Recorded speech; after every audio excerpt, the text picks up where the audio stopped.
Hi, everyone. Thank you so much for joining us on this YouTube Live as we discuss post-US election events. A month after the US election, a lot of us are still in shock. It seemed impossible that Donald Trump would win this election, but that's exactly what happened.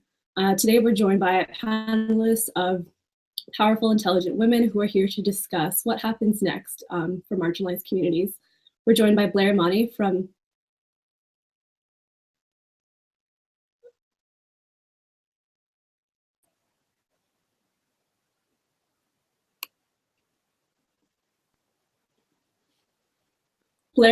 Equality for Her, Amanda McLean Snipes from Equality Federation, Marjorie Hill from Muslim Arc, and Zoe Samdizi, a PhD student from UC San Francisco. Pardon me for there seems to be a little bit of a lag. Apologies for this. Thank you all so much for being here. First question, I want to start with you, Blair. How did you feel after the election results were in? I don't think that my reaction really shifted too much. It was kind of the build-up as I saw the states turning red on, the big screen in Times Square. I was like, oh my gosh, America is racist. And, everybody, all my friends, all people of color in my life are like, duh. My family members, duh. But I think I'm just really naive. I think it was naivety and optimism, because I was like, no, we'll pull together, it'll be fine, despite everything telling me otherwise. And so after that, kind of denial was washed over by this just wave of fear. And the next day, November 9th, I just felt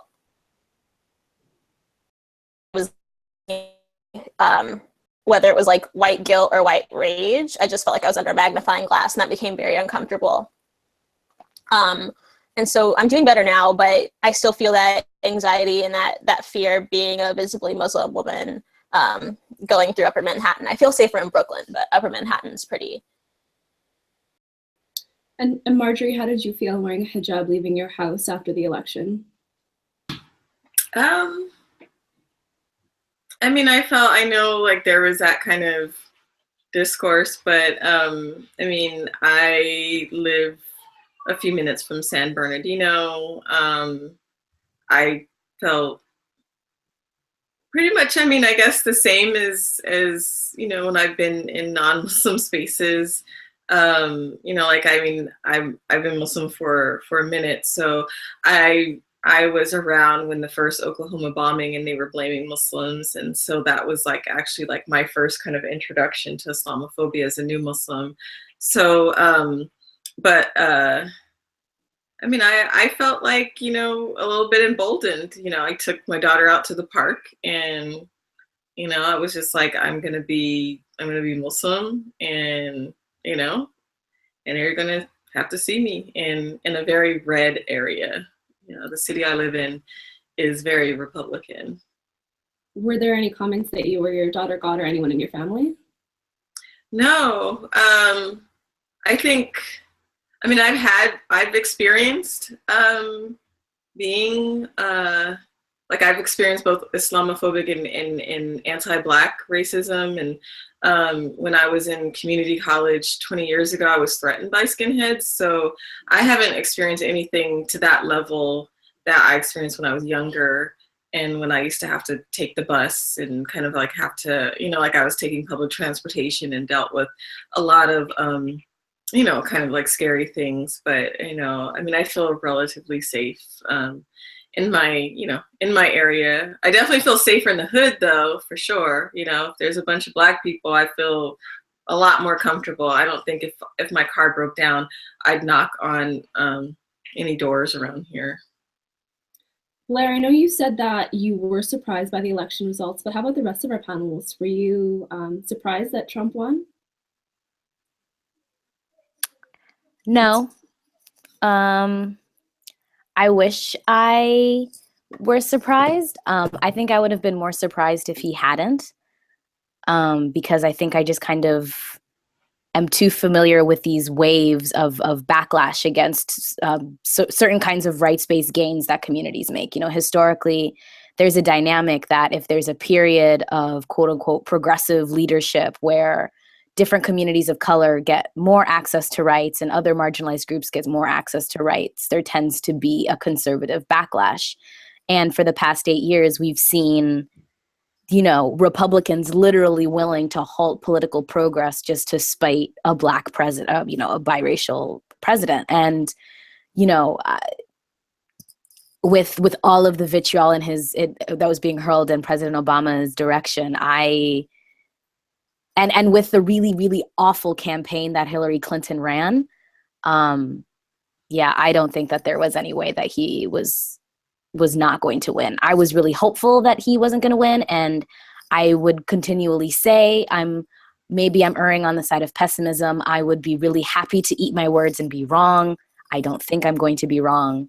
I think I'm just more disgusted than anything that folks are so willing to kind of double down in their white supremacy and to not believe folks of color, and to not believe queer and trans people, and to not believe, you know, Muslims and other religious minority communities, and in kind of being afraid and taking seriously the threat that Trump and his coming administration could pose. And I'm really disappointed. And it doesn't seem like people are really taking us seriously still. The lesson still hasn't been learned. And so just to go into that a little bit more, you think that Trump winning was a result of people not believing the fears and the stories and experiences of marginalized people. Can you go into that a little bit? I don't think it's just a matter of not believing, but I think the not believing is a product of folks' investment in white supremacy, right? In saying, in not taking seriously the experiences that we have as racialized and marginalized communities. It's giving more of a credence to their own ways of understanding the world that are steeped in white supremacy, that center whiteness. And so being able to believe in the kind of mythologies of whiteness means that you don't have to take seriously, and you don't have to listen to the valid warnings and fears and critiques that people of color and, you know, minority communities are making. And yeah. Amanda, I want to hear from you. Were you surprised by the election results? I just recall being very numb. So I grew up and live in Oklahoma, and the way that I've been taught to process things and emotions is to not, and to just try to detach as quickly as I can. And I just remember feeling really numb, and I was at a watch party. There were a lot of people around me who were crying or were angry, and I didn't get to a place of acceptance till like the next morning, when I was like, no, like this is very real. And I would just echo like disappointment and frustration and a lot of fear. The first reaction that really got to my heart was, right before bed, my wife, going like, what does this mean for us? Like, what does this mean for us as like an out queer couple in Oklahoma? Like, what are we going to do? And I'm typically the one who has an answer, and I didn't have an answer for her. And weeks after the election, do you have an answer now? I don't have an answer, but I have a little bit more hope. I mean, I would say that, what made me feel really good is I get really frustrated by all of the talk, especially of white folks, of saying like, oh, we've got a working coalition and da da da da. So we just invited a bunch of people from our church over, and we were like, look, y'all, we're going to get together and we're just going to take action. Like, we are going to start doing some outreach. We're going to start building relationships with folks that we know that are going to be targeted, and we're just going to start doing things. And we just got to work. So, we did some letter writing and building relationships and that kind of thing. I mean, I don't know exactly what it looks like for Kate and I. I imagine that our marriage is probably okay, and that's a super privileged thing to even be worried about, given what the experiences of trans folks and gender non-conforming people, our Muslim brothers and sisters definitely being targeted by our elected representatives here in the state. I mean, it feels selfish for me to even be concerned about our marriage right now when so many other things are on the line. Blair, going back to you, what did you do immediately after the election? Immediately after the election, I tried to do like business as usual. And that just, it wasn't business as usual. I mean, not that there was like some sudden shifts, but I really feel like bigots and folks who are so emboldened by white supremacy, as Zoe was saying, were just kind of, you know, on another level. And there was also this like weird effect that white guilt was having on me. Like women, a woman came up to me on the subway in tears, like I was to reassure her. And so it was just a lot to deal with. And so I had to do an interview by Trump Tower, and I didn't even think about it at that point. I was like, I'm gonna just go get a hat, because I just felt like if I was closer to Trump Tower, it would be worse. And it was really rowdy over there. And from that moment on, for like a week, I didn't wear a hijab unless I was like at home, and people were coming over. But it was really uncomfortable. Some folks at work tried to be like, oh, well, the hat looks good. And like other folks who like know me better, they're like, you look really uncomfortable and really unhappy. But after I kind of was able to get over that, I reached out with Samson Yingwe to talk about how we could start to organize. And so right now I'm working on a framework, and it kind of breaks down what resistance looks like. And so it breaks that down to a couple steps, 7 steps. And we're trying to make that framework applicable to policy reform, to direct action, and start to train people, because I really feel that everybody has a space in the movement, but we don't necessarily have the tools to figure out where our spot is. And we want to create that. So it's been a month since he was elected. This is an open question for all of our panelists. Do you think he will hold all of his election promises? Marguerite, let's start with you. Well, you see his cabinet that he's forming. So a lot of those folks, they hold those views, pro-torture, justifying the registry for Muslim immigrants, based on Japanese internment. There are a lot of people that, the people that are coming in, have, there are a lot of Islamophobes also are coming into the cabinet, people who are, very hostile towards Muslims. And also, some of the kind of picks for, for when we're talking about the gains we've made for criminal justice reform, which has seemed to be kind of moving in that direction. And then now, I think every organizer that I've met is just like, wow, my job has gotten a lot harder. Everybody that I know that has done policy on constitutional rights, about Guantanamo, that, to have somebody come in and, we're writing petitions, we're doing actions against, saying asking our senators, please block this at every step, because, this cabinet is just pretty much rolling back a lot of years of work people have been doing to securing our civil liberties. So, and it doesn't really look like they'll be moved. So I think that there will be attempts to have policies that affect all of the marginalized groups in this country. What does it say that there are people in America who are essentially willing to destroy their country based on their hatred for what they've classified as the other? Can I just want to kind of speak a little to that, and I'll tell a little story, because it's my grandparents, they grew up in Jim Crow South, and so did my mom. She was young in the 60s, and she went down south one time, and it was shortly after the Civil Rights Act passed, and they ate at a restaurant, and she remembered after they ate, the people broke every plate in front of them.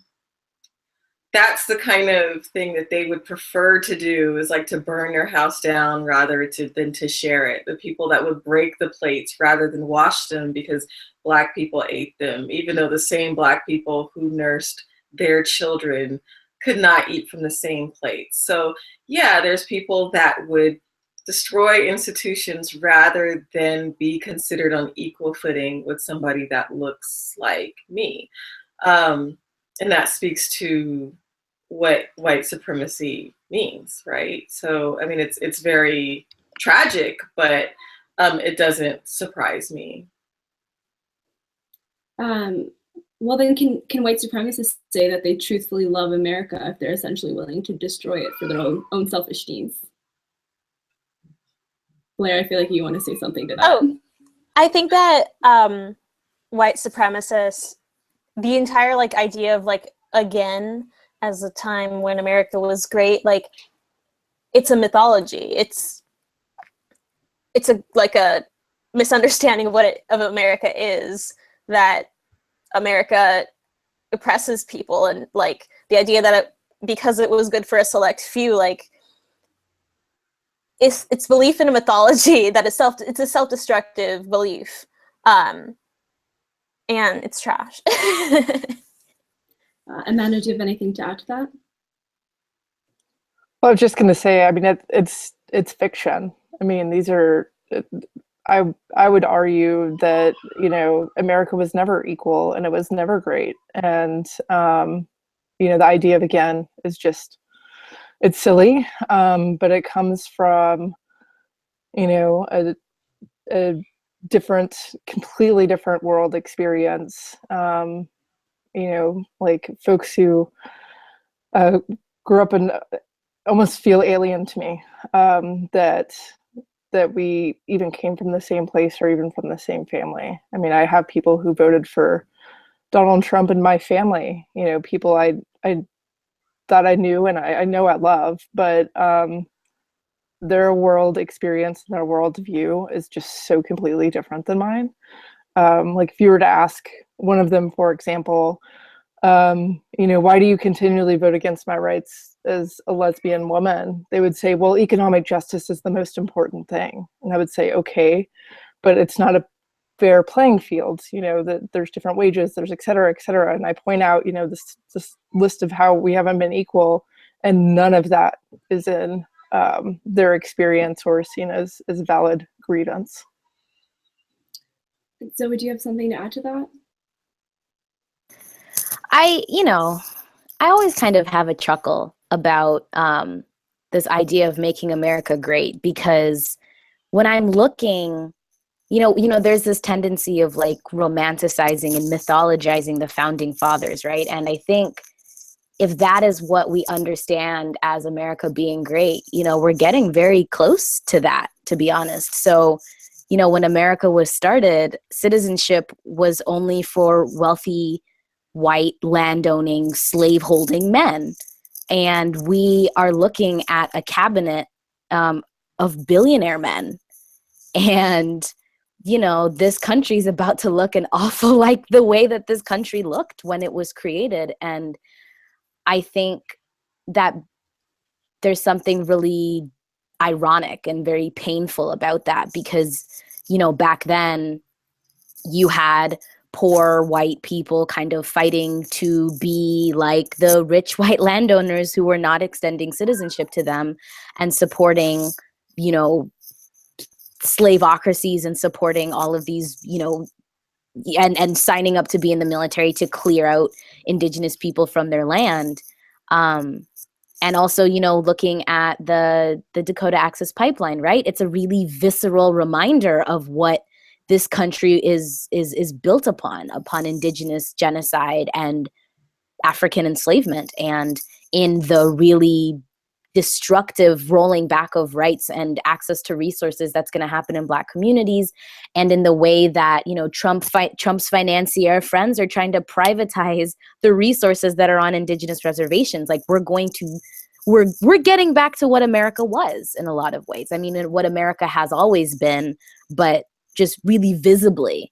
And I think that Trump's rhetoric has been really effective in kind of employing these foot soldiers in doing the kind of everyday on the ground dirty work, while DeVos destroys the education system, while Bannon empowers these anti-Semites, while Jeff Sessions destroys the concept of sanctuary cities and all of these other access to rights in courts. I'm really the thing that concerns me the most is that there are going to be attacks from all different directions because of the way that he's loading his cabinet. It doesn't matter whether or not Trump can actually get it done. He has people who have the political will to do as much damage as they can. And that is really, really, really disconcerting and worrisome to me. So what happens next? What happens, how do we move forward as a community? We've acknowledged that there are enough Americans who are willing to sacrifice their country to prevent people who they disagree with from having equal rights. What does the other do? Well, I just want to lift something up. It's also the role of the media. So what's interesting about Trump is he doesn't even read his intelligence briefings. I don't know if you all saw today that he was saying, he tweeted something about Air Force One and was able to drop the stock price of Boeing as a result of that. So because he's so easy to manipulate, that's also a cause for concern, like through the media, and the fact that, you know, the media, their lesson learned from this election is, oh, we have to fact check him. Well, when you fact check somebody like Donald Trump, you actually end up making him legitimate through a way. Because you're saying, yeah, because you're validating that narrative and that letting truth. him drive a discourse, exactly. We'll go exactly. Sorry, Blair, go ahead. I think that it's important the other to also recognize that, like, we continue to do this work, you know? I think that, and I'm dealing with this, like, you know, constantly, like on a daily basis, the kind of having to have, you know, like folks who are allies, who are kind of halfway there, white folks who are allies, understand that it's not your job to bring people to the table. It's fucked up that, it's messed up that you don't already have people of color at the table, that you feel empowered to be the gatekeeper. And so I really feel that, you know, the other, like, as hard as it is to be marginalized and to also, like, you know, take time for self-care, it's really important because it's going to be just like a constant stream of trauma. And I really just, you know, put it on the white allies and folks who have privilege to use that privilege to marginalize communities in the, you know, best way they can by centering and listening to those marginalized communities. Also, don't just center and listen to marginalized communities, like, give them the money that they need to be able to work autonomously and not continue to rely on NGOs or the state, which we've recognized the state is unwilling to give us the kind of capital that we need. And it's something that's been really kind of equal parts sad and heartwarming to see, is the ways in which we have had to kind of construct our own economies and support one another. I'm just looking at the number of GoFundMes for programs that I see on Twitter, and it's all of these people who don't have money asking for their comrades and friends and loved ones who also don't have money to try and support one another for their campaigns, for buildings, for programming. And so one of the things, you know, spare us the labor of having to teach you how to be an ally, spare us the emotional labor of having to hold your hand and validate you. Just give us your money. Stop giving money to rebuilding GOP offices when they burn down, when they literally want nothing to do with you, and give us, you know, there are so many people doing immigration work, doing, you know, mosques doing all kinds of work, community centers doing all kinds of work. Just give them your capital and let them do what they need to do. Well, let's talk about class in this instant, because there's people who are marginalized based on their race or based on their sexual orientation, but that doesn't prevent them from living below the poverty line. So how are people who are basically unable to pay their bills able to keep themselves safe when they don't have the power or the tools necessarily to fight back? I guess that depends on where you're at. So I lived in Philly for 5 years, and Philly is a very Muslim city. It's a very Black Muslim city.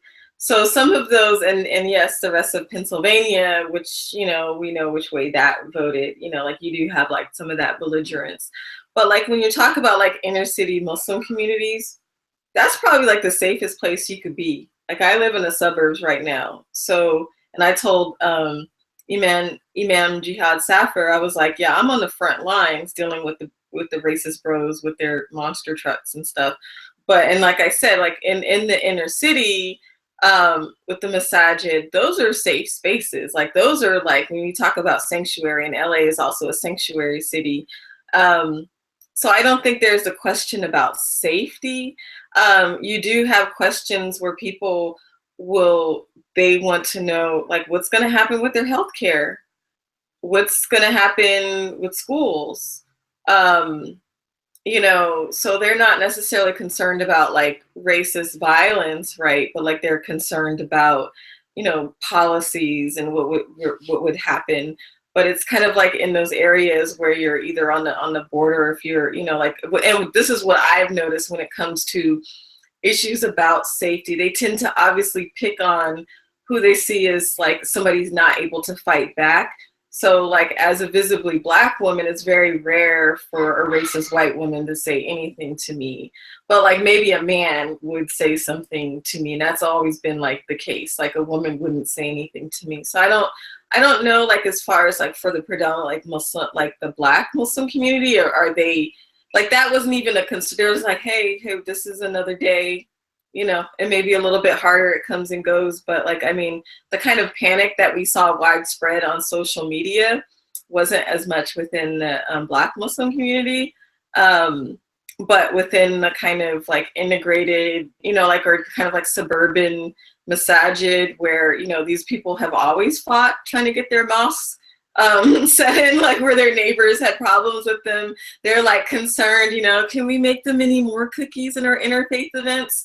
And, you know, I mean, that I'm just like, hey, I mean, obviously the kind of, I mean, not to say that safety isn't necessarily an issue. I mean, a lot of us are more concerned with like cybersecurity, people hacking our civil liberties, but less the question of, you know, like what's going to make us feel safe. Like we've always will be a target, you know, like in these spaces.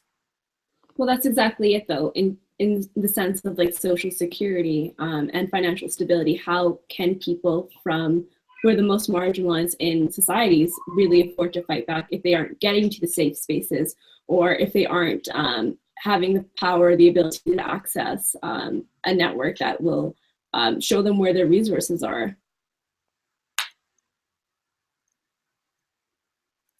I mean, I think that those of us with means, just it's simply incumbent upon us to meet people exactly where they are,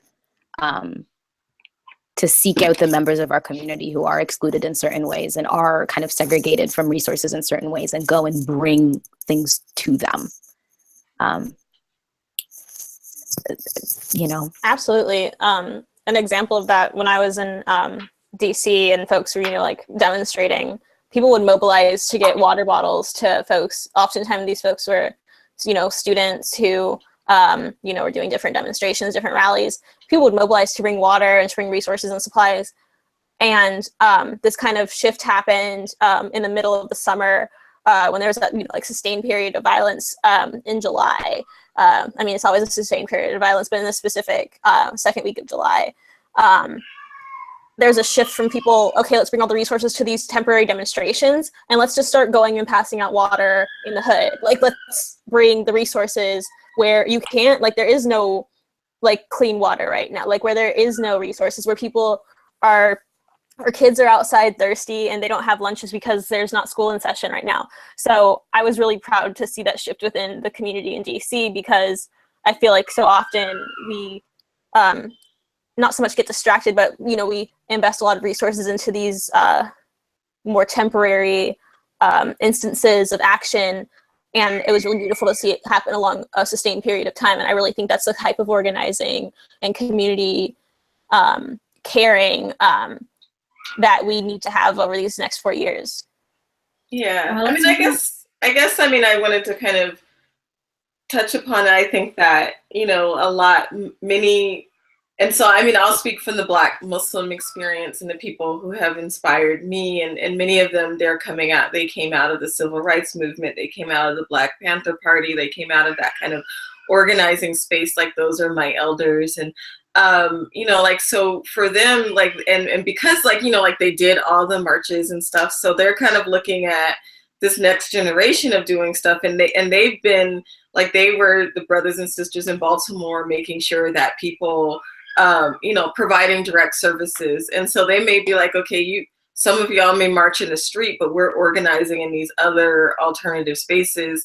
And I think that gets kind of downplayed, and that's like where, in many ways, inner city masajid, the mosques, like they played like a key role in maintaining that. Like they do reentry programs, like they do for the formerly incarcerated, they do have food banks. There are always places, and you would see like people they come to like after Jummah or after like a Ramadan iftar, and they have stacks of 6 plates because they're taking those plates home to feed their families. And so that's the role that they play. So they may emphasize less the demonstration aspect, but they're now, you know, especially for some of the folks that are coming out of, like, they are part of the Warthin community and have that Nation of Islam background, which was all about self-empowerment. So in many ways, a lot of Black Muslims, they're looking at, like, look, before we became Sunni Muslim, we were completely self-sufficient, and we had like economies in the inner city, and they uplifted each other, and that had dismantled, right, in many ways, like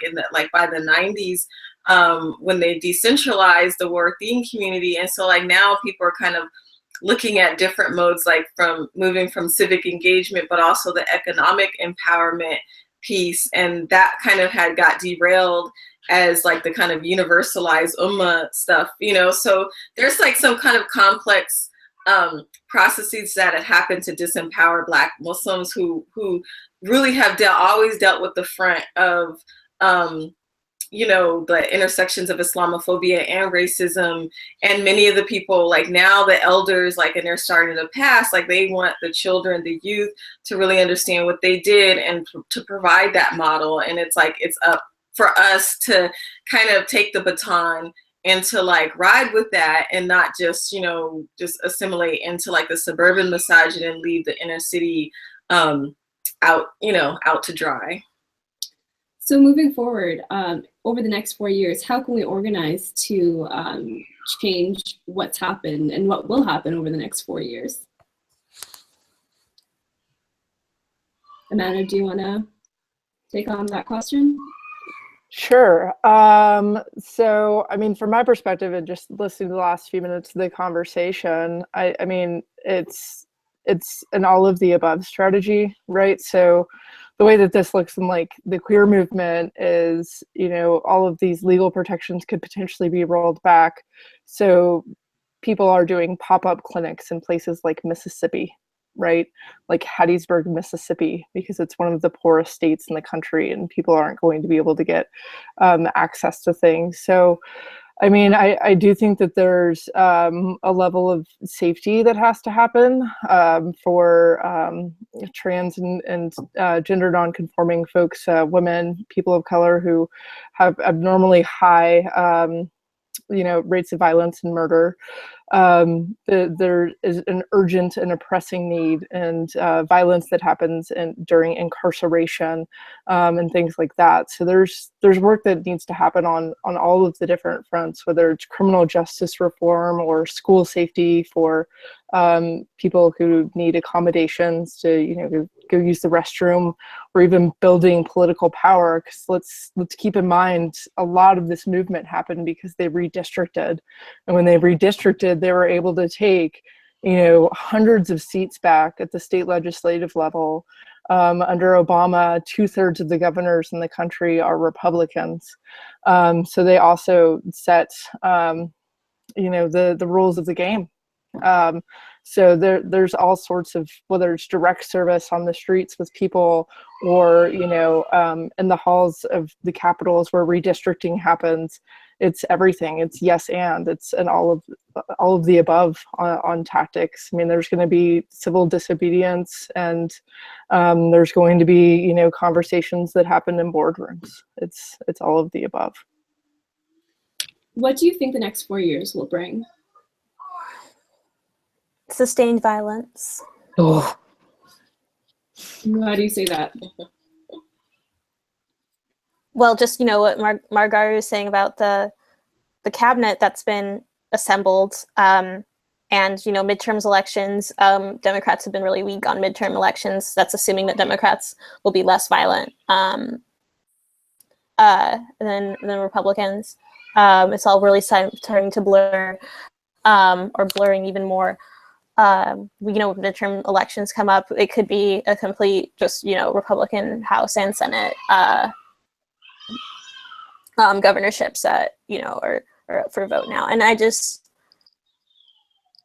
the kind of slogan of making America great again, making America look more like the founding fathers, as Zoe was saying, that's just sustained violence against people who aren't white, cis, male, land-owning billionaires, and then you have the added effect where people who don't fit all those criteria are so busy trying to assimilate that they throw everybody else under the bus, and we just see that happening constantly, and it's just sustained violence. Zoe, did you have something to add to that? So something that I've been kind of worried about and bracing myself for is for kind of far right vigilantism to increase, and not just increase in kind of prevalence as we've seen these incidents across the country, but in kind of ways. That's something that I personally am pretty concerned about. And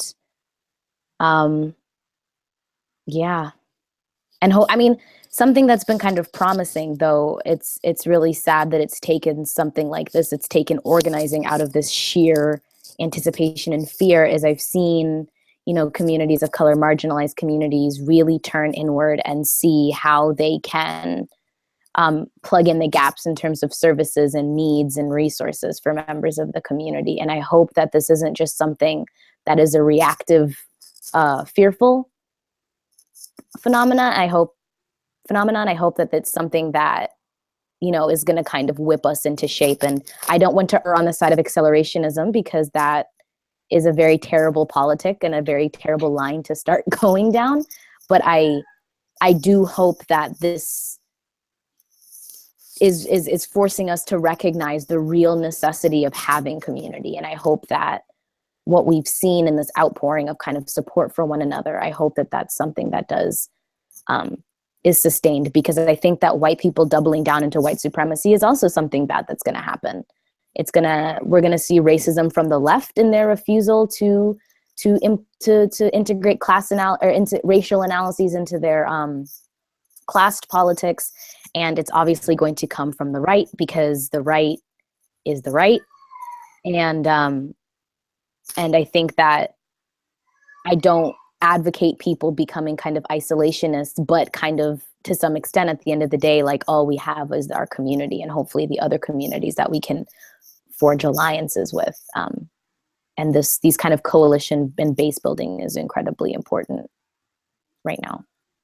Let's talk about being an ally. What's the most effective way to do that right now, and what offers the most amount of support? I know there's been a lot of talk about people, generally white people, wearing safety pins to show allyship for women who wear hijabs. Do you guys, Amanda, do you want to start with that one? I was really excited about that, and then I realized it was performative. What's the dangers of that? Oh, sorry. Do you want to go ahead, Amanda? No, go ahead. What was the question again? what are the dangers of performative actions like using the safety pins, which I mean, I'm sure they had wonderful intentions, but Well, what's the dangers in that?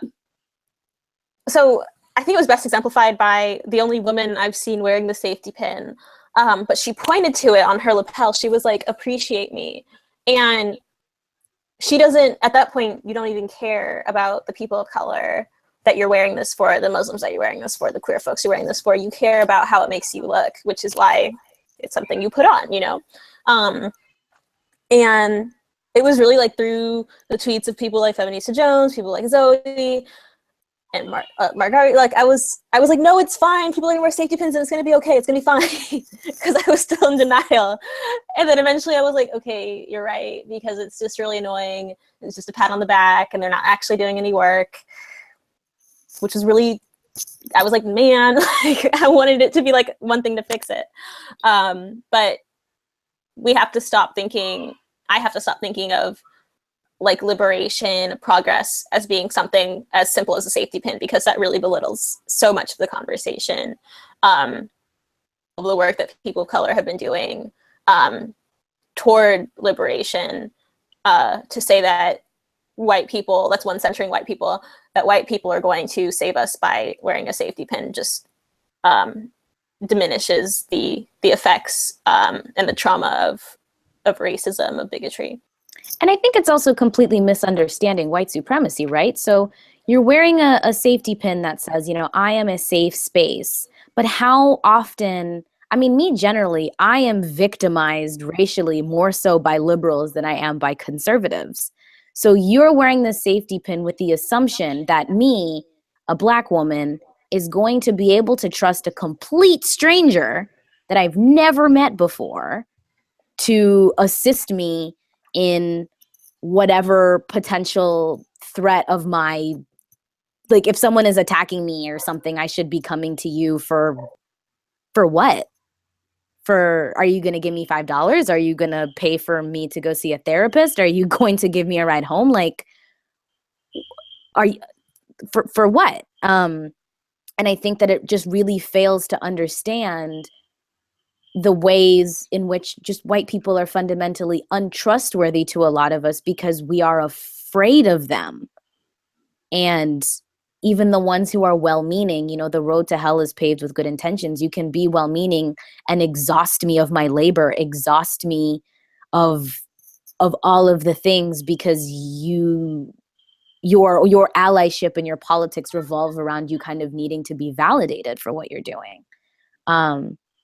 And so for me, at least in that particular way, I think, you know, and then also the conversations I had on Twitter with people saying, oh, well, you shouldn't go and trust a complete stranger. And I was like, okay, then why are you wearing them? Oh, because I'm showing that I'm safe. And I was like, okay, but if you're trying to demonstrate that you're safe, the implication is that you are also trustworthy and that I should trust you, or else you're just wearing it to show you're safe in order to distinguish yourself from the bad white people.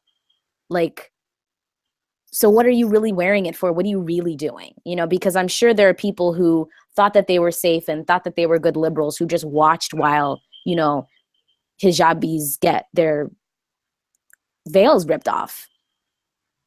You know? I don't know.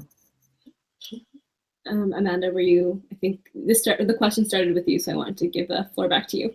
Sure. So I went to Michael's, which is like this crafting store, shortly after the election, and they were completely out of freaking safety pins. Oh my God. And I was just like, like the effort that you're willing to put in is like to drive to Michael's and to wear a safety pin. Like, really appreciate that. Could you please pick up some literature that's written by a person of color and educate yourself instead of calling up and tokenizing your one African-American friend and saying, like, tell me all about your experience and how I could like stand up for people. Like, it's nauseating. And I go to a progressive church, and we have so many racial justice conversations that are so inward looking. And then I just look at the congregation, and it's a bunch of white people. It's like, okay, okay, y'all. Something's got to click here, and our minister will get up in the pulpit and she'll point that out. She'll say, like, something's not clicking here. And I appreciate her willingness to do that. But yeah, I mean, all of that being said, you know, people are really, really quick to rush and to panic and to freak out. And all of my white progressive friends were shocked and upset and still are. And I just asked them, why do you think you got it wrong? And they still don't know. Yeah, I guess, I mean, for me, I mean, I do anti-racism education and or trainings, and I've been looking at the kind of methods and looking at what's, you know, I mean, the way that I felt after the election was like that white anti-racist failed miserably. I mean, and it's not my job to fix it, but however that they're framing things, however, whatever type of landings, all the kind of navel gazing or, you know, whatever assumptions, like they need to go back to the drawing board and work a lot harder. That's how I felt. I was like, you know, this is not about making it easy for working class whites because, you know, I currently live in a fairly affluent area that voted red mainly, and it's not about their interests. I mean, you have people, they're trying to get other, you know, their tax breaks so they could buy another RV or their vacation home. So it's not about that, right? But I mean, I didn't have the doing the work that I've been doing, and for those that know the kind of sacrifices, you know, I've had to make as an educator and an organizer within my community. No, I didn't have the emotional energy to even engage in a safety pin debate. I mean, if I saw one, I mean, I wear them for my scarf, but you know, to make anybody feel good or to acknowledge, like, I mean, that means nothing to me. For all these years that I've been Muslim and that I've been Black, you know, their safety pin, they, you know, like I think that most people don't have the courage for bystander anti-racism. Whenever I've been harassed, I've had to defend myself by myself. And that's just been a reality. That was a reality my mother dealt with. That's the reality of my grandmother's mother, you know, for generations. You know, we had to rely upon ourselves and our community. What I do see is that there are more people that, like, they understand that it's important for the people who are most affected by these policies that are coming down the stream, are leading the way, they're leading the charge and setting the agenda for what's important. I could really care less if somebody wants to pat themselves on the back, because they've always been giving themselves cookies for whatever that they do, even if they do nothing. But, you know, I mean, I hope that I could get in a certain position where I can open up the discussion and really think about how to get people to divest from white supremacy. You know, that's going to be the important deep work. So we have to go a lot deeper. And since I do anti-racism, you know, that's where I'm at. But also, how do I empower my community, which has been marginalized in many national discourses, right? Especially when it comes to like Muslim organizing. You know, all of a sudden when they went from Muhammad Ali, like, yes, Black Muslims should be in the forefront. That all changed once Trump got into office. And they, you know, a lot of non-Black Muslims, they were like, oh, we snatched the mic back. And they got, you know, their letter coming out that a lot of us didn't sign. So, you know, I think that for us who kind of understand organizing, understand what leadership is, you know, being able to affect change, that it's important that the people coming from the community are leading the way, that our narratives are centered, but also that our interests are centered, and that uplifting the most marginalized is going to uplift us all. I think that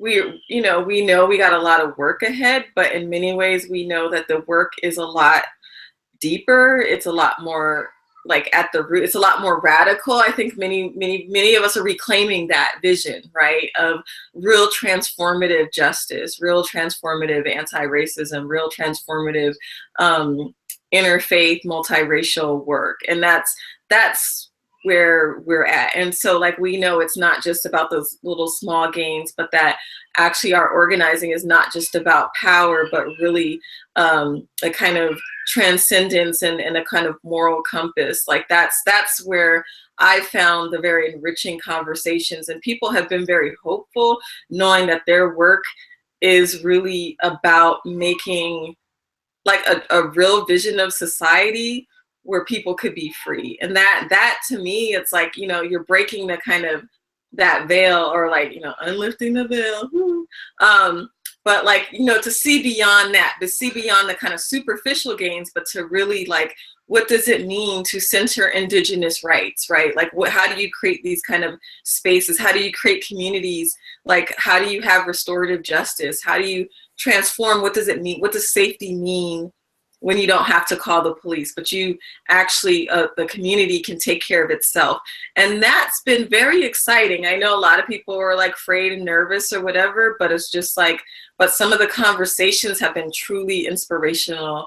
And so I'm tired and I'm a little stressed out, and I probably need a little vacation after 3 years of working hard without a break. But I'm very motivated as a believer, as a member of multiple communities, and to see, you know, one small gain, to see, you know, my Native American brothers and sisters fighting, and I'm just so inspired by them. And I feel like we're moving into, this is a critical point in history, and it's very exciting, scary, but I feel blessed to be part of this time. Let's talk about DAPL for a moment. I'm glad that you brought that up. So what's happened, a lot of people are seeing what happened earlier this week as a victory. How concerned are you that Donald Trump's, the people that he's put into office will essentially take away the promise? 100% concerned. Absolutely concerned.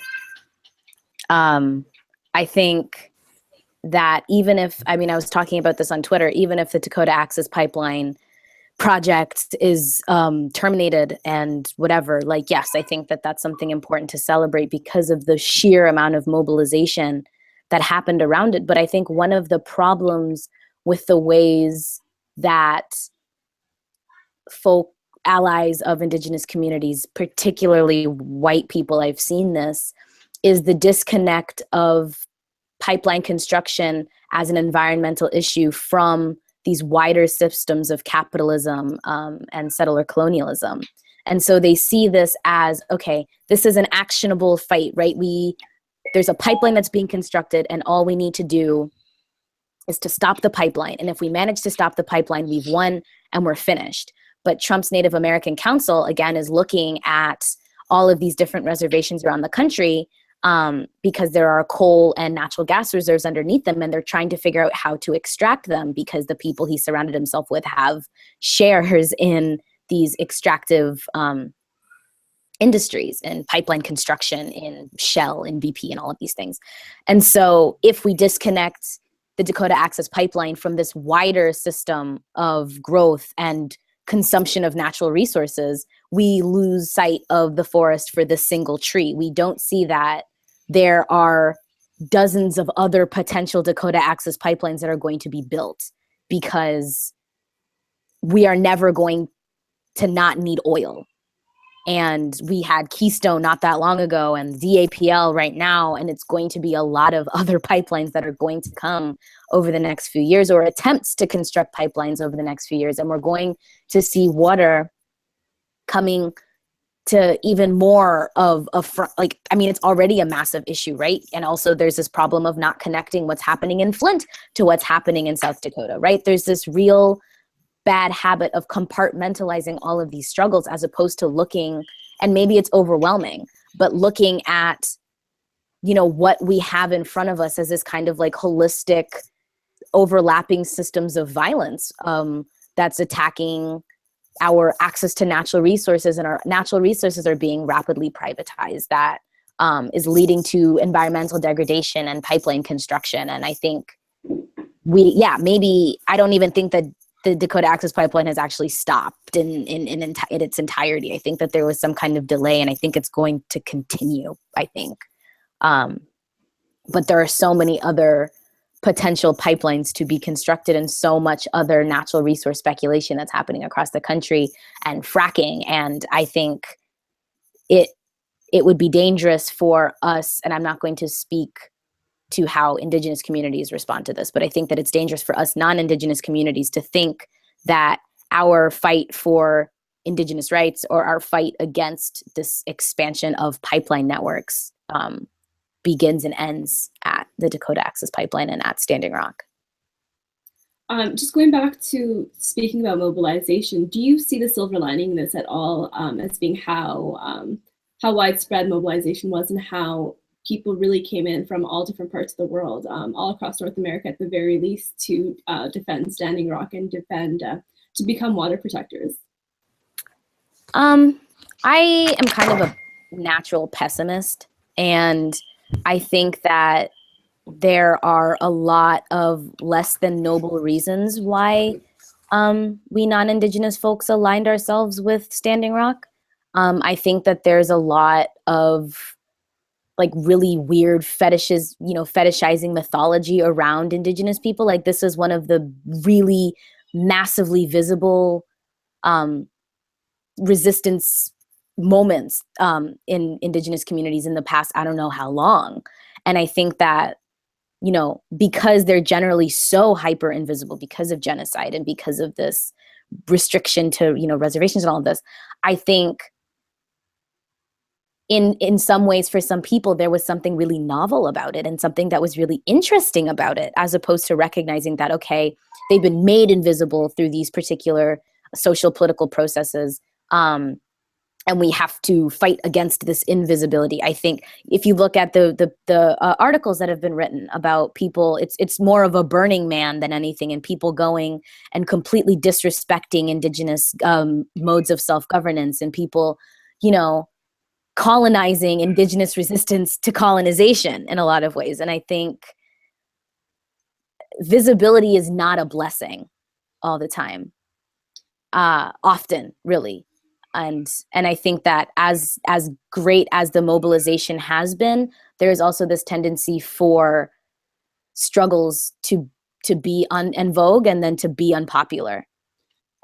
That the Flint had its moment where it was incredibly popular, and everybody was sending bottles of water and everybody was talking about it, and then it kind of faded, and then something else became the struggle du jour. And so one thing that I am just concerned about when it comes to mobilizing and when it comes to being in solidarity with communities, I understand that we're all burnt out, but we need to figure out ways of being consistent in how we align ourselves in solidarity with communities, so we don't give them this massive outpouring of resources and support, and then suddenly, when we're kind of over them, dip out and then pull away all of the attention and all of the support that they've been getting.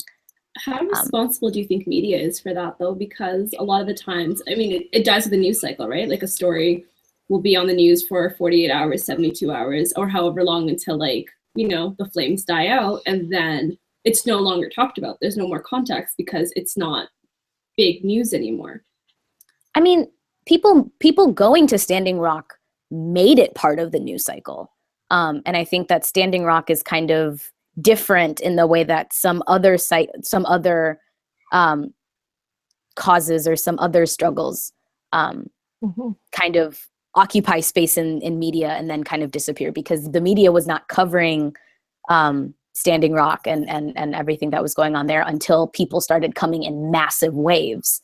So, but I mean, yeah, obviously it is the 24-hour news cycle that saturates, that saturates our screens with a particular issue for 48 hours, for a week, and then stops and moves on to the next thing. And I think that we need to, something that's also important is this development of like critical media literacy skills, to understand like how the media is driving our discourse, and understanding how pieces of half-truths and misinformation also shape the conversations that we have around issues in politics. I want to open up.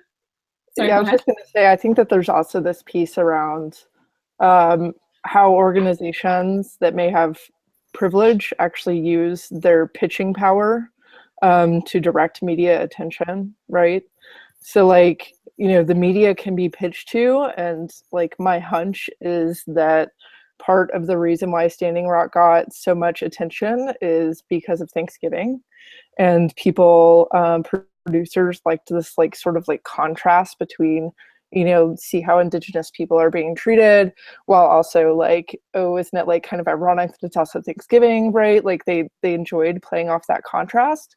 Whereas like the story that really needs to be told right now is one of the leading people for the Secretary of the Interior is the governor of Oklahoma, and she has connections to the fracking industry that are incredibly deep.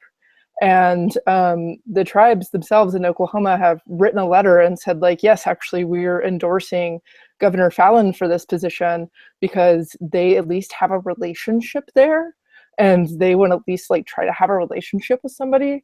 But instead of like the media holding up and saying like, okay, like let's have this conversation, and people using this captive moment to like talk about the actual system that's being put into place, instead we're, you know, kind of seeing these images of Standing Rock and people saying, oh, you know, like, oh, it's done, like we won, like problem solved, and people get to like go and look at the next thing, when in actuality all they're going to do is just change the route of the pipeline a little bit, and we'll be back at this fight and it'll be called something different and it'll be in a different state, right? So instead of, I'm concerned that we're not having like the systemic awareness and conversation right now, and that there are people, like there are even politicians in Oklahoma who drove up there and were taking like selfies at Standing Rock.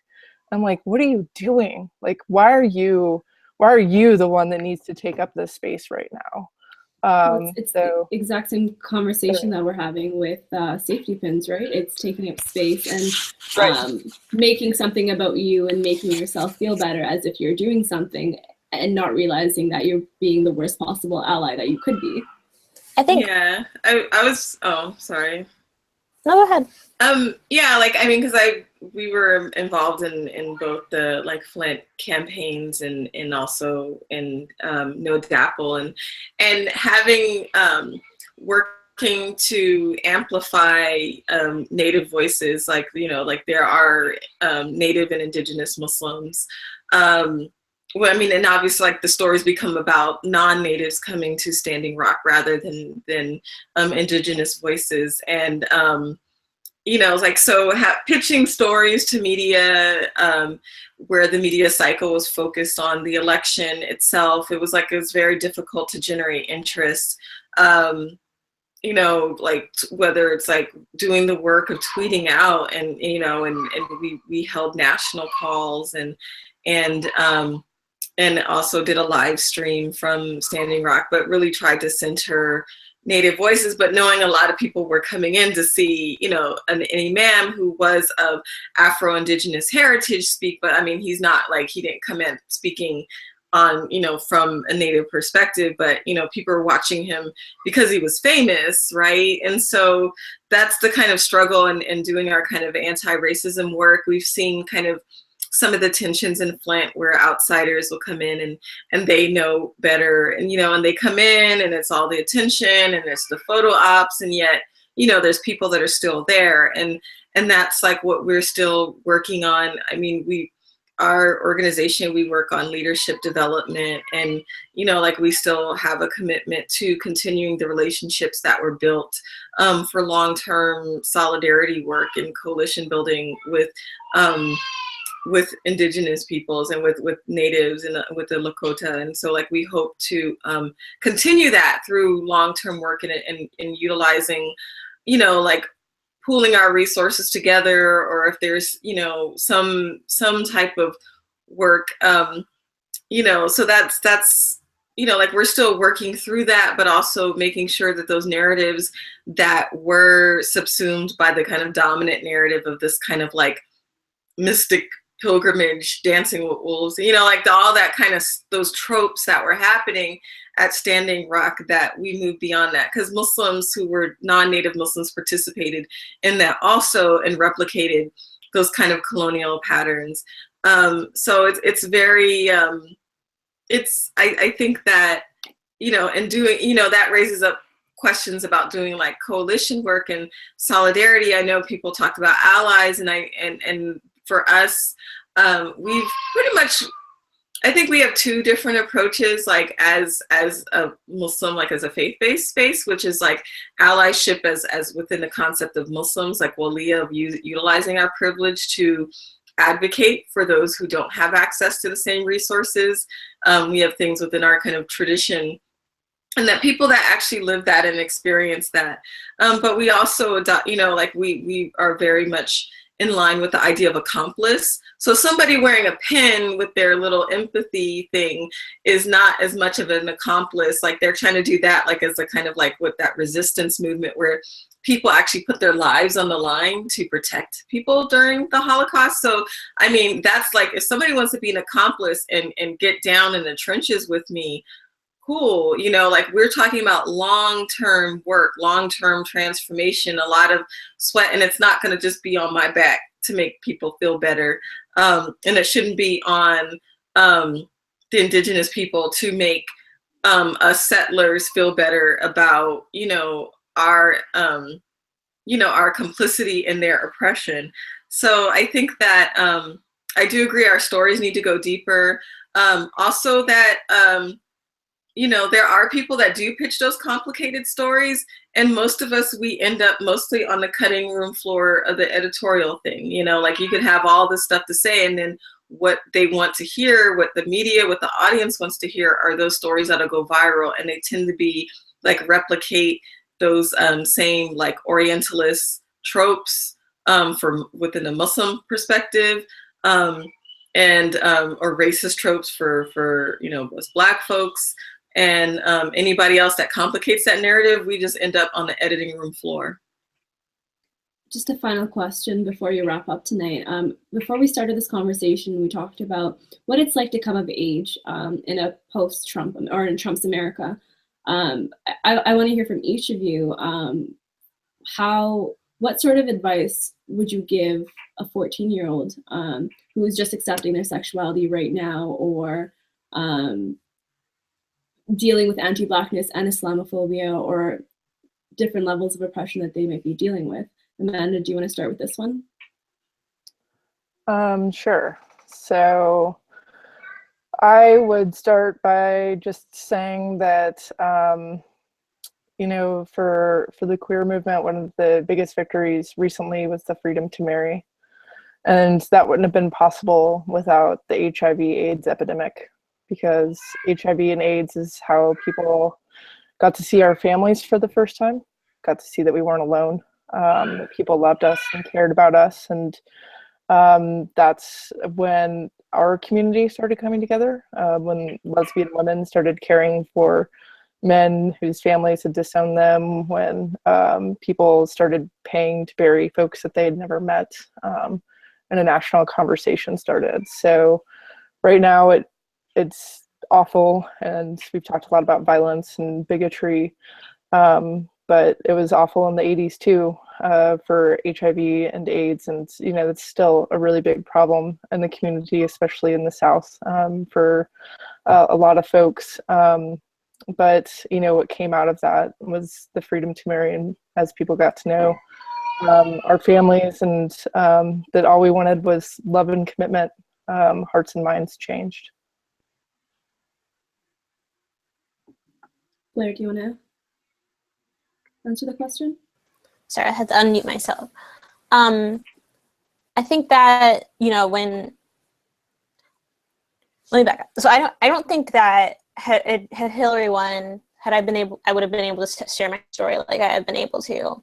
I've been able to, like, people were suddenly interested in why I was wearing hijab in the first place, why I was scared to wear hijab, how I deal with Islamophobia and anti-Blackness and what that looks like. I've had like really complex conversations about that with people since, I sent out that tweet that like was on everywhere. And it's kind of awful because when I was arrested in July at a protest, I was suddenly newsworthy and people wanted to know what I thought. And it's kind of traumatizing to only be newsworthy when something awful is happening.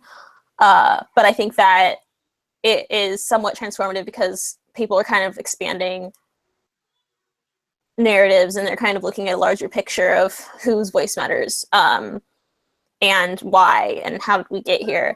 So it's kind of twofold. But I would tell, the 14-year-old kid, I would just say, like, my 14-year-old self trying to figure out myself and everything, and where I fit in the world, which, is what is on most 14-year-olds' minds, that they, that you matter, that bravery comes in different forms. You can be like Margari, you can be emboldened to wear your hijab, you can be like me, you want to wear a hat, and it doesn't mean that one of us is less Muslim, that, we're both Muslim, we're both, dealing with trauma in different ways. And so just kind of like reminding kids not to compare yourself, not to compare the way that you to how somebody else does, but to love yourself, to love those around you, and to stay strong. And sometimes being strong means crying, and sometimes being strong means, punching a wall. So, just love yourself. Margaret, if you want to answer the question now. So what would I tell a 14-year-old, or what would I? Yeah, like what should we do for our youth right now? What sort of supports do we need to offer them? What sort of advice would you give them? Well, we definitely need multiple layers for our youth to kind of face the trauma that they're experiencing. They definitely need spaces to be able to process what's going on, to be able to explore. They need to be taught how to think, periodly, how to think critically, how to be able to find resources, access resources, whether it's like if they can't with their parents, to find other resources in communities, to find that support network that they need. I think that it's really important for youth to know that people love them. I think that's really key. Also, for them to not just think that they're living in a particularly exceptional time. I mean, I think sometimes we do that. We get that kind of myopic view. I mean, I was a little bit younger, but I grew up in a time where the president of the country had gun control laws against the Black Panther Party, so it was just like he was an actor who was not, it was like the kind of sort of comic thing happening here. It was kind of like that in the 80s, with the shutdown of many social programs. And, so in many ways that kind of era, right, that people see that time of the 80s of Reagan was like the time where I was growing up. And I want them to know that they can be all right, and that they can affect change in their lives. I think that a lot of people are looking for relevance in their life. They're looking for something bigger than themselves. And however they want to define that, to really know that their life has meaning, it has inherent meaning, to know that there are people that share experiences with them, that they're not alone, and that they can connect to people, and that they can create community, even if they're small communities, to reach out, to not be alone, and to work together for a better future. I think we have to really fight against the nihilism that is our society steeped in.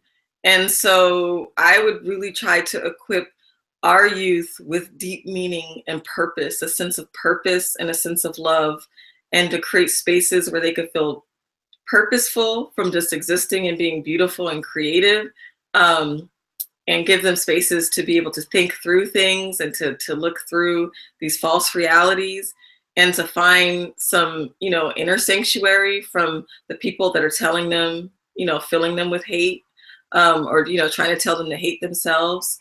And I think that, that's what the 14-year-old me had needed back then. And I would try to give them what some people gave me, and that gave me resilience to be here today?